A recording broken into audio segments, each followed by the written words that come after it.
दोस्तों, हमारे समाज में बुराइयां सभी युगों में ही रही है। खासकर नारियों पर किसी न किसी प्रकार का अत्याचार सभी युगों में होता रहा है। इसका प्रमाण हमारे धर्म ग्रंथ रामायण और महाभारत है। आज हमारे समाज में हर रोज नारियों का शोषण हो रहा है।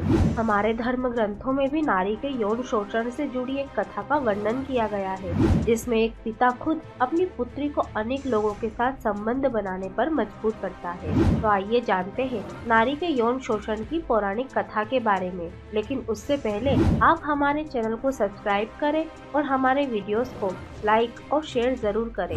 नमस्कार, स्वागत है आप सभी का वीडियो कलर्स यूट्यूब चैनल पर।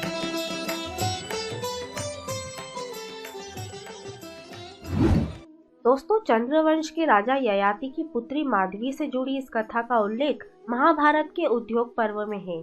यह कथा है नहुष कुल में जन्मी माधवी की। माधवी राजपुत्री थी, जिसे उसके पिता ने ही कई लोगों से संबंध बनाने को विवश कर दिया।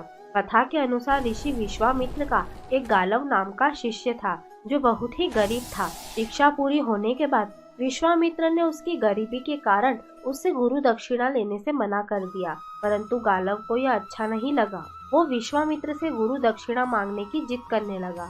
गालव की जिद से नाराज होकर विश्वामित्र ने 800 श्याम कर्ण घोड़े मांग लिए, जो अत्यंत दुर्लभ थे। गुरु की आज्ञा अनुसार गालव आश्रम से घोड़े की खोज में निकल पड़ा। गालव सबसे पहले सहायता हेतु अपने मित्र गरुड़ के पास गया। गरुड़ ने गालव से कहा कि हमें प्रतिष्ठानपुर के महाराज ययाति के पास चलना चाहिए, वही हमारी सहायता कर सकते हैं। महाराज ययाति उन दिनों सबसे सम्मानजनक राजा माने जाते थे।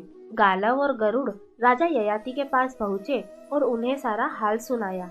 राजा ययाति गरुड़ की बात सुनकर प्रसन्न हुए, परंतु उस समय उनकी स्थिति वैसी नहीं थी जैसा गरुड़ समझते थे। कई राजसूय और अश्वमेध यज्ञ करने के कारण राजा का राजकोष खाली हो चुका था।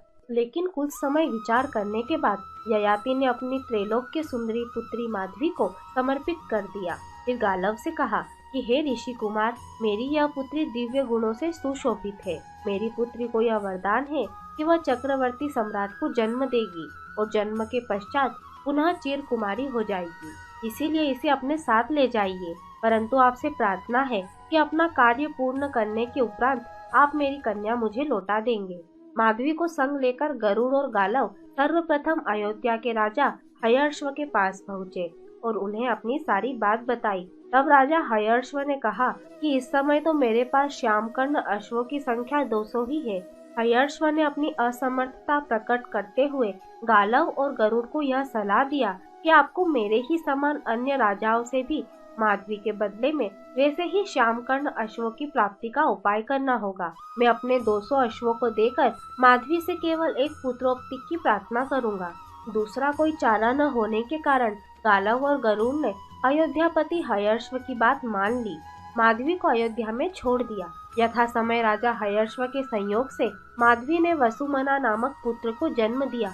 उसके बाद गालव और गरुड़ काशीराज दिवोदास के दरबार में पहुँचे। गालव और गरुड़ के अनुरोध करने पर वह भी अपने 200 श्यामकर्ण अश्वों को देकर माधवी जैसी सुंदरी से पुत्र प्राप्त करने के लोभ को रोक न सका। नियत समय पर माधवी के संयोग से काशीराज दिवोदास ने प्रतरदन नामक पुत्र की प्राप्ति की।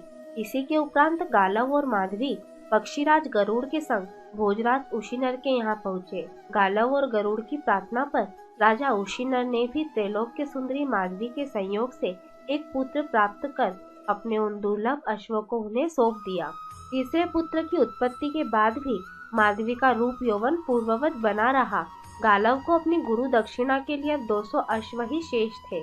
गालव द्वारा विश्वामित्र से प्राप्त की गई अवधि अब समाप्त होने वाली थी। गालव और गरुड़ को यह ज्ञात हो चुका था कि धरती पर अब इन 600 श्यामकर्ण अश्वों के सिवा कोई भी ऐसा अश्व नहीं है। अंततः 600 अश्वों और त्रैलोक की सुंदरी माधवी तथा गरुड़ को संग लेकर वह विश्वामित्र के पास पहुँचे और शेष 200 अश्वों की प्राप्ति में असमर्थता प्रकट करते हुए कहा कि गुरुवर, आपकी आज्ञा से इस भूमंडल पर प्राप्त 600 श्यामकर्ण अश्वों को मैं ले आया हूँ, जिन्हें आप कृपा कर स्वीकार करें।